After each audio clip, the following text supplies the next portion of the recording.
À la une de cette édition, Geomatos Holding Group, spécialiste des solutions géospatiales, a célébré ses 10 ans d'existence ce 7 juillet 2023 au Golf Hotel d'Abidjan. Démonstration et présentation des marques, produits et services de l'entreprise étaient au menu.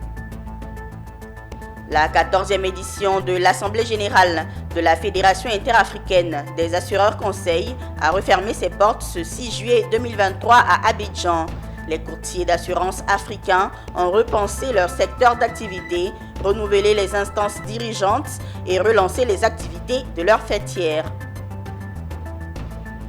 Le chocolatier C'est Moi et la Sodefort ont signé une convention ce 6 juillet 2023 à Abidjan.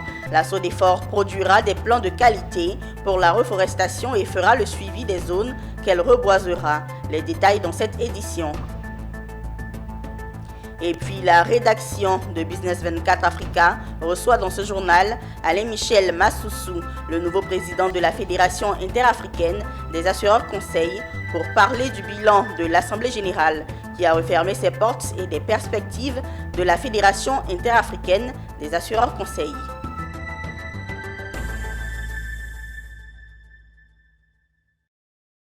Le journal sur Business 24 Africa. Ouvrons cette édition avec le spécialiste des solutions géospatiales, Geomatos Holding Group, qui a célébré ses 10 ans d'existence. Célébration tenue ce 7 juillet 2023 au Golf Hotel d'Abidjan, qui a été meublée de démonstrations, de présentations des marques, produits et services de l'entreprise. Walter Kofi, Richard Akiki.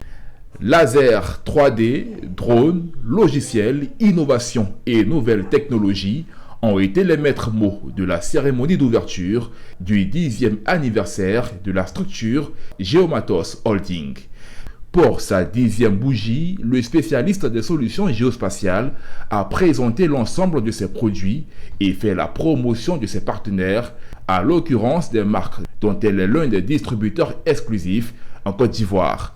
Les équipes technico-commerciales se sont succédées au pupitre où chacun a présenté une palette d'équipements de dernière génération, notamment du matériel de topographie et des équipements géomètres. Alors Geomatos, en tant que distributeur de solutions géospatiales, nous sommes partenaires de la marque Trimble, qui est notre partenaire privilégié.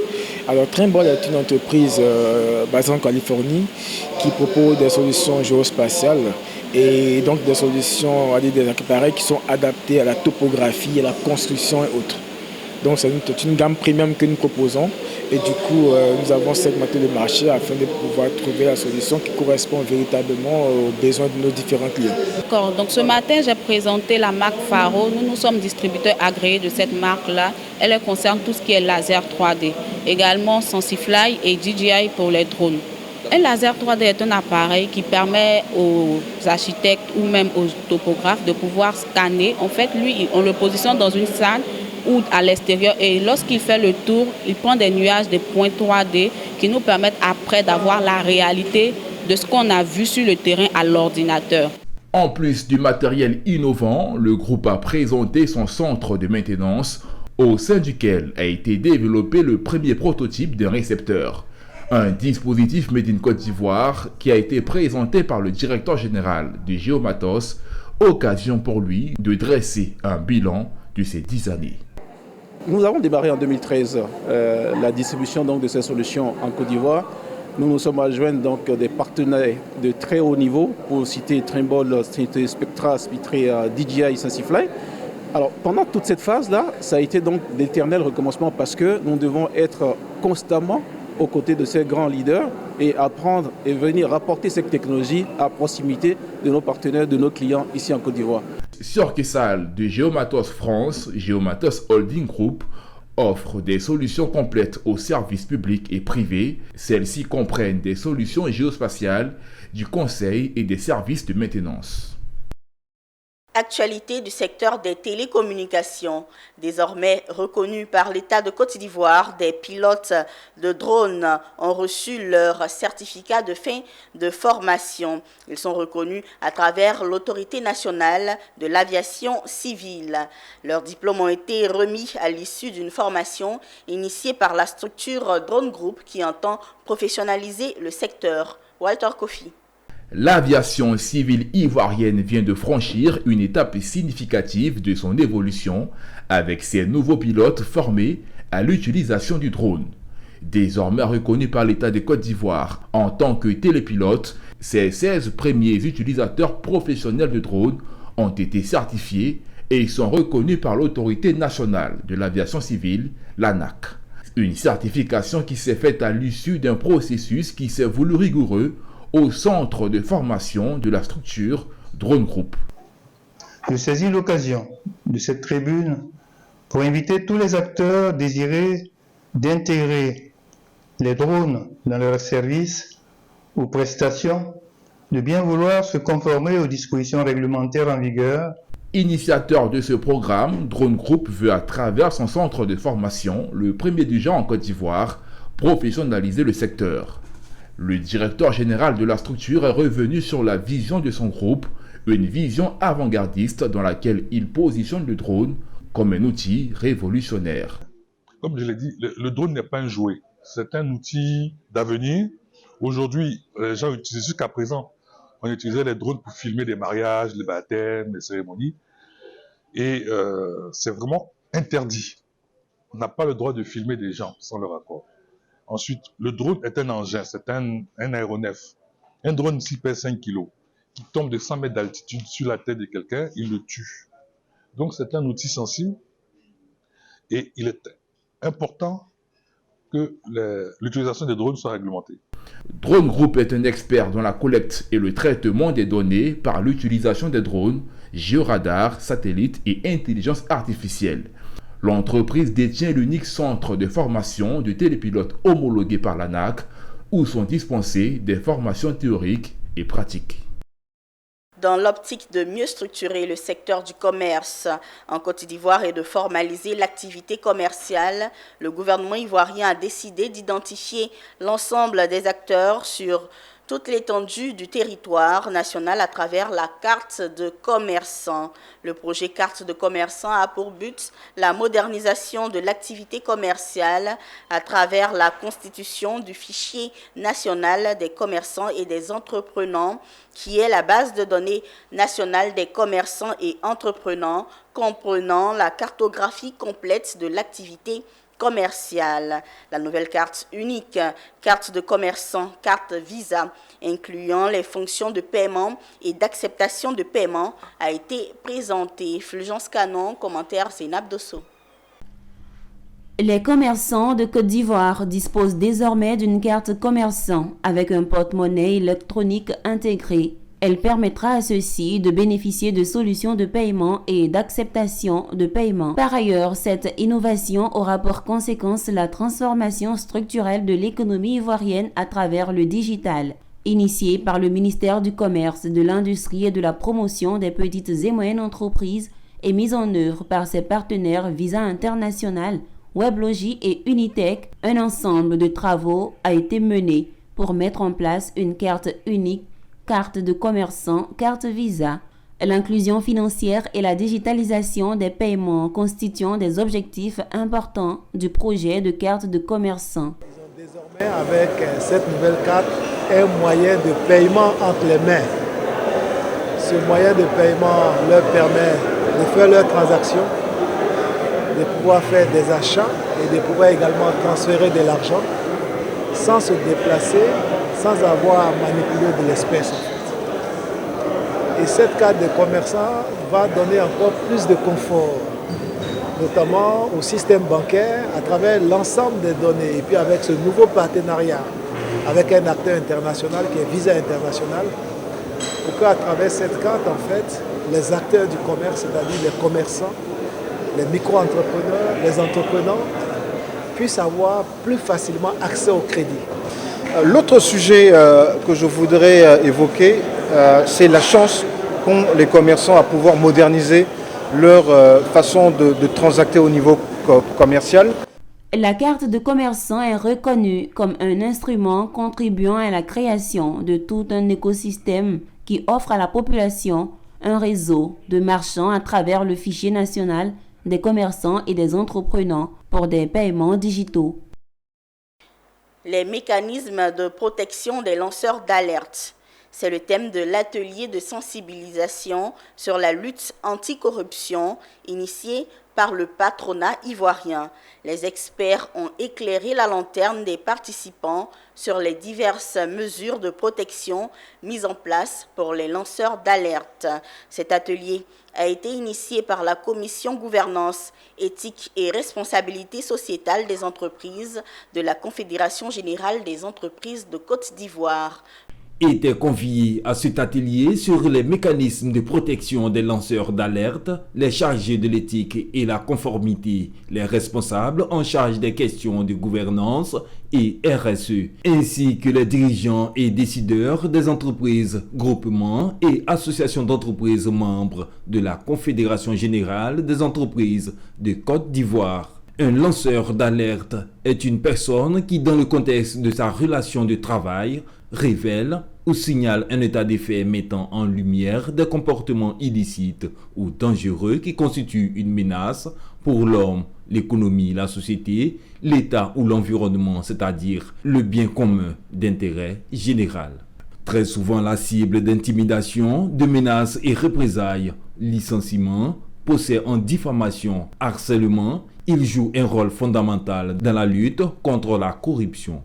Aujourd'hui, nous avons évoqué le thème des lanceurs d'alerte en matière de lutte contre la corruption. Et lors de cet atelier, en fait, on a évoqué la nécessité de la protection du lanceur d'alerte en entreprise et dans le secteur public, et aussi évoquer éventuellement la loi qui va permettre de les protéger en matière de dénonciation des actes de corruption. Ce qu'on peut retenir de l'atelier, c'est qu'il faut vraiment qu'on puisse protéger les lanceurs d'alerte, parce que les lanceurs d'alerte font partie de la stratégie nationale de lutte contre la corruption, puisqu'ils nous permettent de pouvoir mettre en lumière, en fait, des fois les dysfonctionnements dans certaines entreprises et dans certaines administrations. Les communications ont porté sur le panorama des législations internationales, l'encadrement juridique du statut du lanceur d'alerte en Côte d'Ivoire, le dispositif d'alerte interne en entreprise, ainsi que le dispositif d'alerte externe en Côte d'Ivoire, cas Spacia. Et puis les rideaux sont tombés sur la 14e édition de l'Assemblée générale de la Fédération interafricaine des assureurs conseils. Tenue du 3 au 6 juillet 2023, cette Assemblée générale a permis aux courtiers africains de se retrouver après la Covid-19 pour repenser le secteur d'activité, renouveler les instances dirigeantes et relancer les activités de leur fêtière commune, la FIAC. Mondésir Nascimento et Richard Akeke. Après 3 jours intenses d'activité, la 14e édition de l'Assemblée générale de la FIAC, Fédération interafricaine des assureurs conseils, s'est refermée à Abidjan le jeudi 6 juillet 2023. Avant de se donner les dernières dates amicales et se dire au revoir, les courtiers se sont retrouvés dans la somptueuse salle du Radisson Blu d'Abidjan. Dans le décor FIAC, truqué de gélatine projetant des lumières colorées, l'un des meilleurs orchestres d'Abidjan s'est donné à cœur joie d'interpréter les grands classiques africains.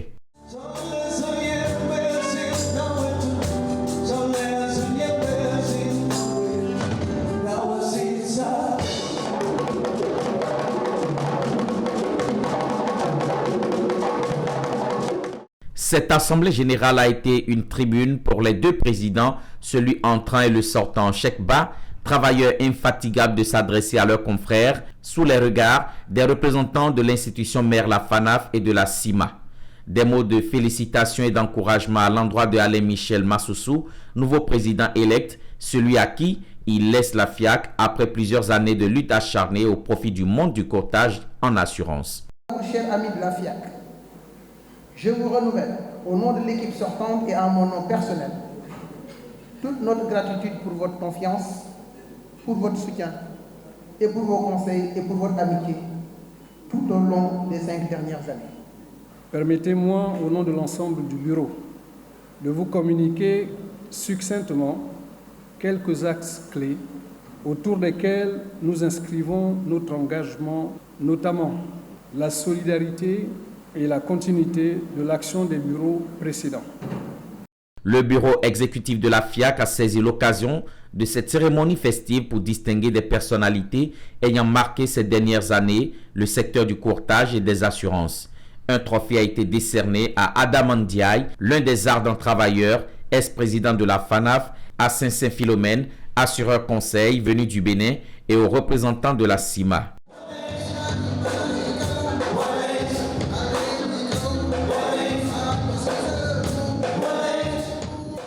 La 14e édition de l'Assemblée générale de la FIAC, Fédération interafricaine des assureurs conseils, s'est refermée avec des notes d'espoir. Rendez-vous est pris en 2024 en Guinée-Conakry pour la 15e édition de l'Assemblée générale de la FIAC. Nous recevons à présent l'invité de la rédaction.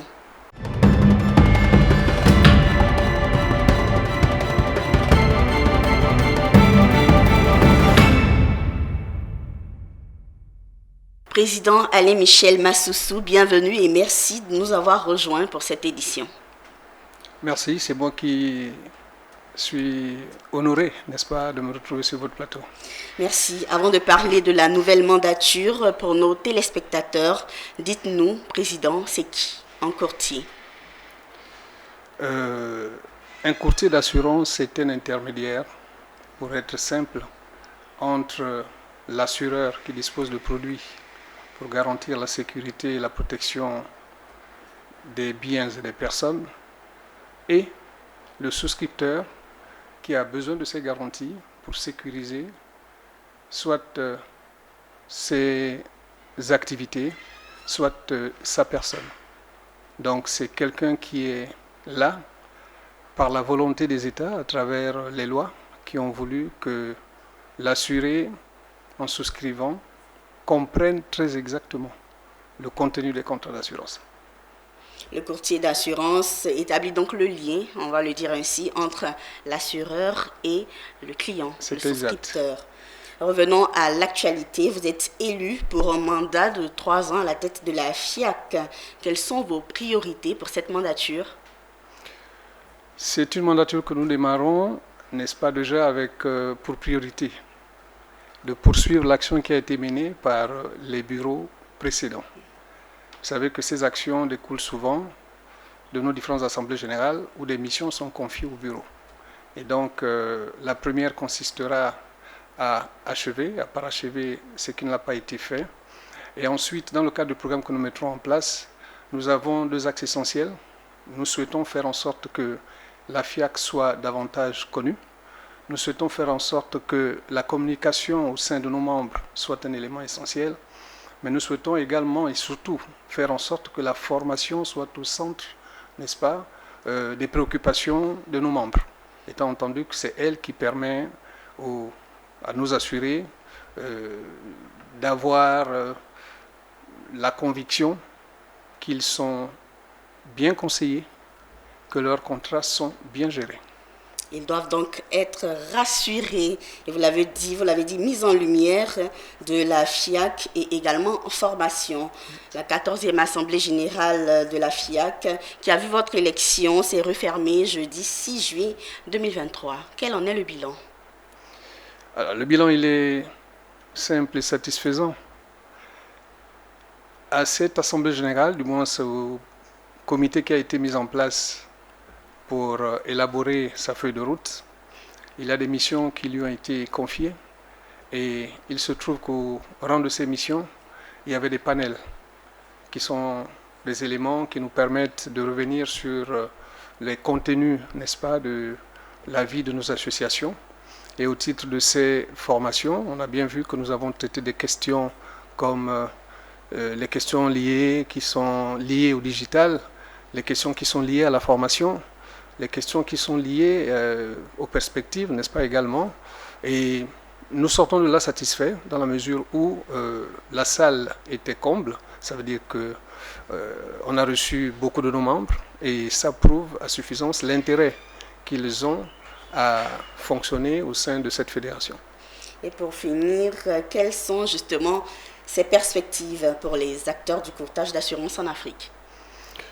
On va dire déjà, il s'agit de rassurer le marché, d'une part, mais de rassurer les acteurs du marché que nous sommes également.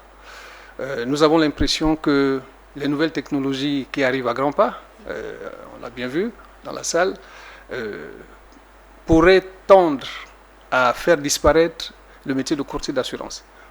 en tout cas tel qu'il a été développé, ce que nous pourrions appeler le courtier traditionnel.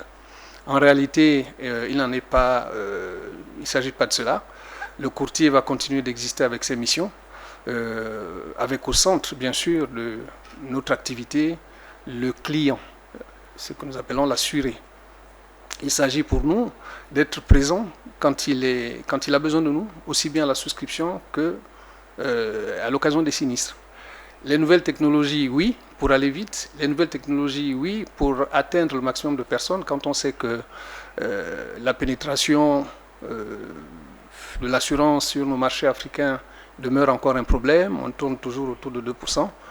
Mais à côté, on a besoin également de sécuriser la gestion des sinistres. Parce que l'essentiel du métier que nous faisons, c'est de rassurer le client quant à la gestion de ces sinistres. Or là, on a besoin de contact, on a besoin de présence, on a besoin d'échanger. Voilà. Donc, ne serait-ce que pour ces raisons-là, indépendamment de toutes les autres qui sont professionnelles, qui sont strictement professionnelles, nous pensons que c'est un métier qui est encore là et pour très longtemps. Les nouvelles technologies vont donc aider, mais ne pourront pas remplacer le métier de courtier d'assurance. C'est exact. Merci, Président Alain-Michel Massousou, d'avoir été sur le plateau de Business 24 Africa. C'est nous qui vous remercions pour l'opportunité que vous nous donnez une fois de plus d'être là et d'être la courroie de transmission, n'est-ce pas, entre nos assurés et nous. Poursuivons cette édition avec le sujet du changement climatique et des opportunités de l'économie verte.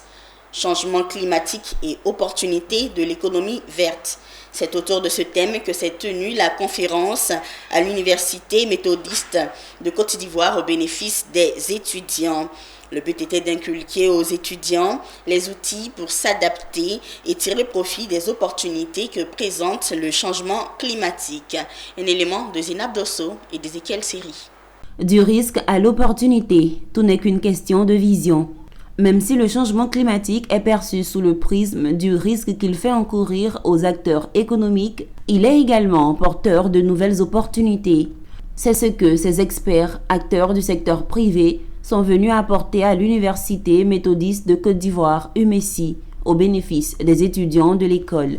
Et c'est l'initiative du cabinet McCrae's Consultants et Partners, première édition. Pour les panélistes, une transition juste vers une économie verte est plus urgente que jamais, compte tenu du rôle que jouent les entreprises dans leur impact à la fois sur l'environnement et la société. Tous les modèles économiques sont en train d'être bouleversés par cette équation. Tout modèle économique qui n'intègre pas la question de réduction du réchauffement climatique est appelé à disparaître. C'est en haut, par exemple, en Europe, en 2030, les véhicules avec le carburant vont disparaître pour les véhicules hybrides. Ce n'est pas uniquement que l'automobile, tous les secteurs sont concernés. Et donc pour nous, il s'agissait déjà de sensibiliser les étudiants sur déjà ces nouvelles activités et voir aussi, même avec l'université, comment est-ce que les programmes pourront être adaptés ou bien de nouvelles formations qui vont dans le sens des business verts, comme on le dit, ou bien des activités vertes.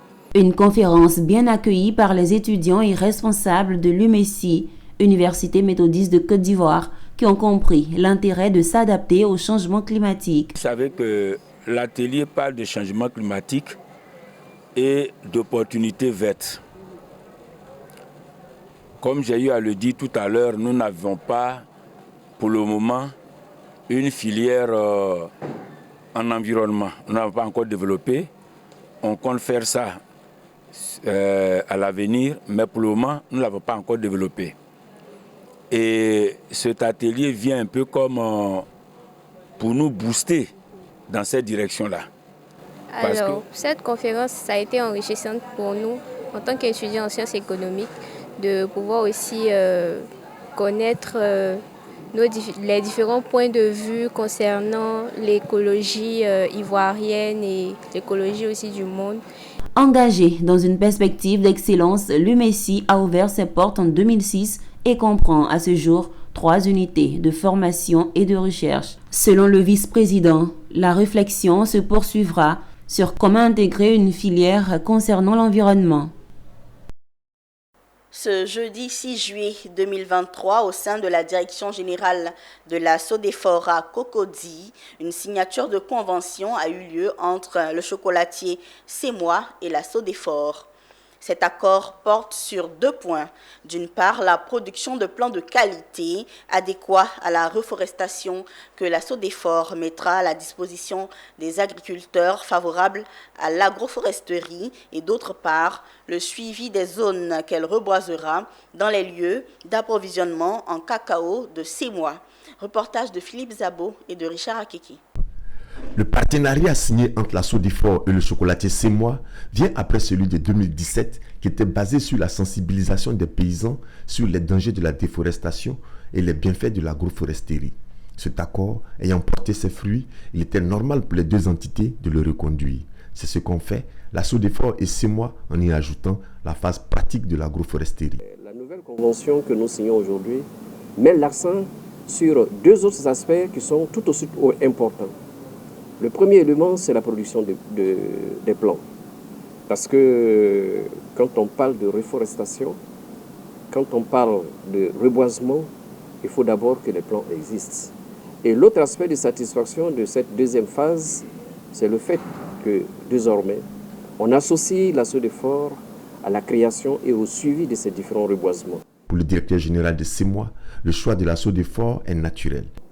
Rien de plus simple et de plus naturel d'avoir choisi la Sodefort pour son expertise et son expertise sur le terrain. Là, on l'a bien vu, hein, Semois a commencé à mettre ce programme, le programme Transparence en route depuis 2009. Nous avons par nous-mêmes reboisé un certain nombre de plantations, sensibilisé nos planteurs. Et depuis tout ce temps-là, les choses avançaient tout doucement. Mais depuis 2017, quand la Sodefort nous a rejoints dans cette aventure, de 2017 jusqu'à 2022, on a vu vraiment un grand changement. La Sodefort a en charge l'élaboration et la mise en œuvre de la politique du gouvernement en matière d'enrichissement du patrimoine forestier national, de développement de la production forestière, de valorisation des produits et de sauvegarde des zones forestières. Ce jeudi 6 juillet 2023 s'est tenue la cérémonie officielle de lancement de la 3e édition du Salon international des épices et condiments à Abidjan. Cet événement prévu du 3 au 6 août 2023 va réunir les acteurs et distributeurs de la chaîne de valeur des produits liés aux épices et aux condiments. Le reportage est signé Michel Brou et Valentin Kra. Le Salon international des épices et condiments se déroulera pour sa 3e édition du 3 au 6 août prochain à l'espace Triangle d'Abidjan. C'est cette information qui a été donnée par le comité d'organisation et les partenaires en présence des hommes de médias. Un événement qui sera l'occasion pour le public de découvrir une grande variété de produits allant des épices et des herbes aromatiques aux condiments. Lors de la cérémonie de lancement, les organisateurs ont souligné l'importance du secteur des épices et condiments pour l'économie. Ils ont également mis en avant l'impact positif de ces produits sur la santé et la cuisine. Autre point marquant en termes d'innovation à cette édition, c'est le concours culinaire, les stands et bien d'autres activités prévues. Plus de 50 stands. Et en termes de qualité, nous avons une grande variété d'exposants. Donc il y aura des transformateurs, il y aura des producteurs, il y aura des acteurs qui travaillent dans l'amélioration de la filière, comme des entreprises de fabrication de machines qui permettent de transformer des produits agricoles. Nous pourrons, à travers un stand, pourquoi pas, exposer sur les résultats que nous avons eu à effectuer dans le domaine des épices. Notamment, nous avons un chercheur qui a eu à travailler sur le cancancan. Il a fait sa thèse là-dessus. Rendez-vous est pris du 3 au 6 août prochain pour la 3e édition du Salon international des épices et condiments qui se déroulera à l'espace Triangle dans la commune de Cocody. Et puis, Paris réussit pour la 4e édition du Forum africain pour la sécurité sanitaire des aliments. Pendant 2 jours, industriels, commerçants, partenaires ont axé leurs réflexions sur le thème « Qualité et sécurité sanitaire des aliments », outil de résilience des entreprises africaines et de protection des consommateurs. Au terme des échanges, tous sont convaincus que une meilleure sécurité sanitaire des aliments est gage de protection sanitaire des consommateurs. Un élément de Zinab Dosso et de Nicolas Angwa.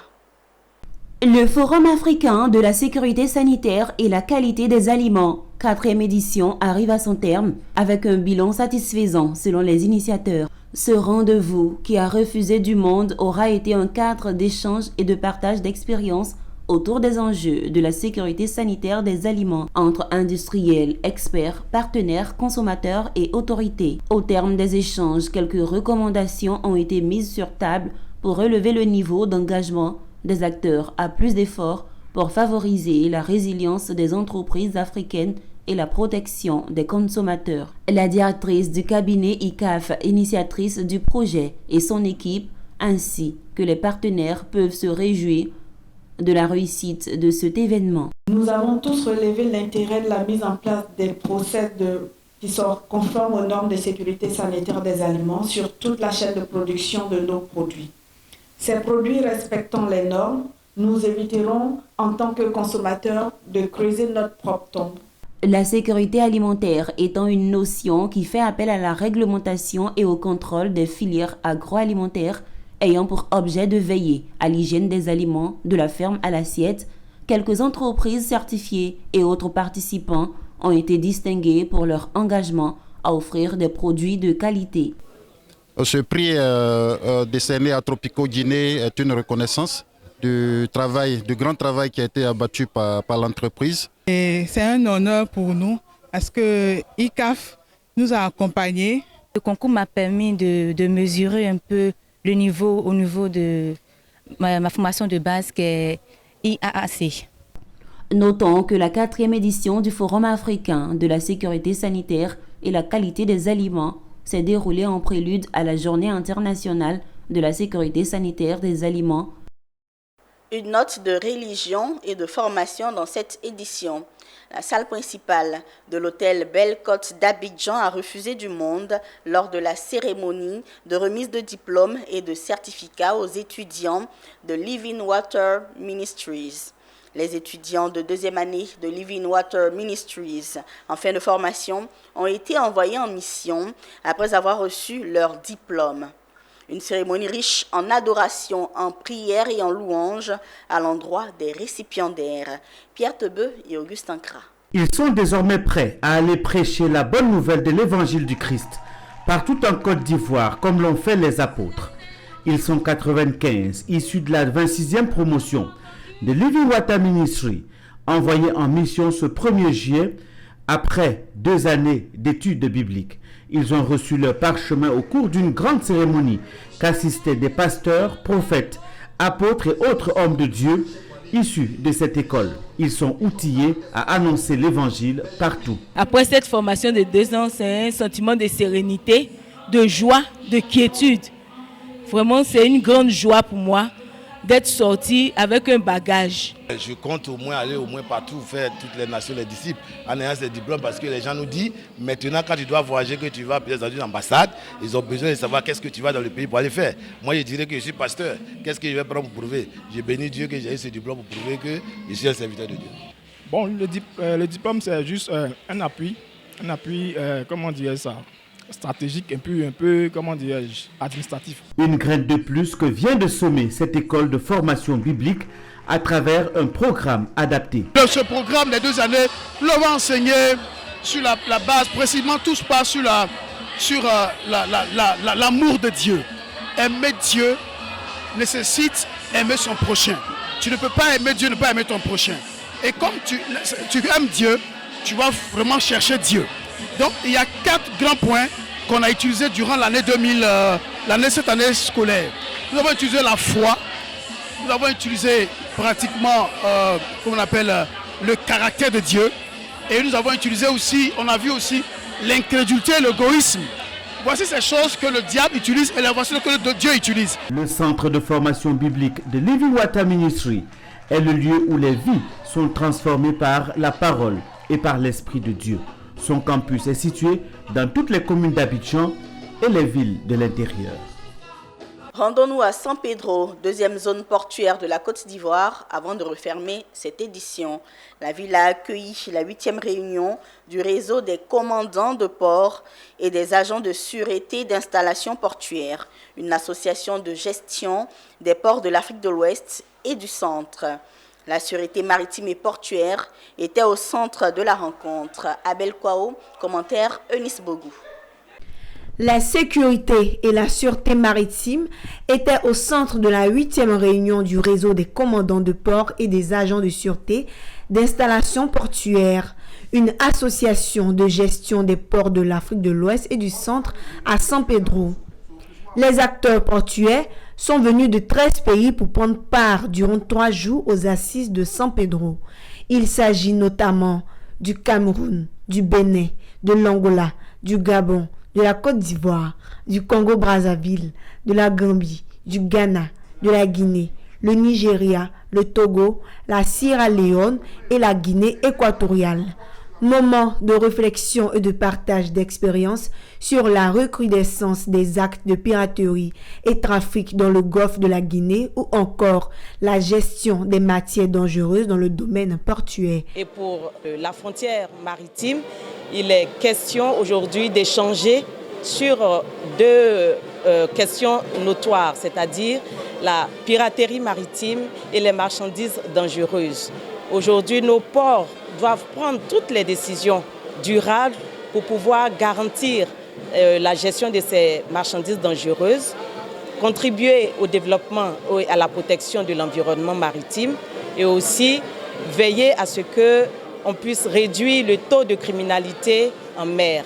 L'intérêt de mutualiser les forces, de fusionner nos énergies pour pouvoir combattre tous les maux qui empêchent le secteur maritime de prospérer. Rappelons que le golfe de Guinée renvoie à l'espace maritime qui s'étend du Sénégal à l'Angola avec 19 pays côtiers au sein de 3 organisations régionales, entre autres la Communauté économique des États de l'Afrique de l'Ouest, la Commission du Golfe de Guinée et la Communauté économique des États de l'Afrique centrale. Voilà, c'est la fin de cette édition sur Business 24 Africa. Merci de l'avoir suivi et bonne suite de programme.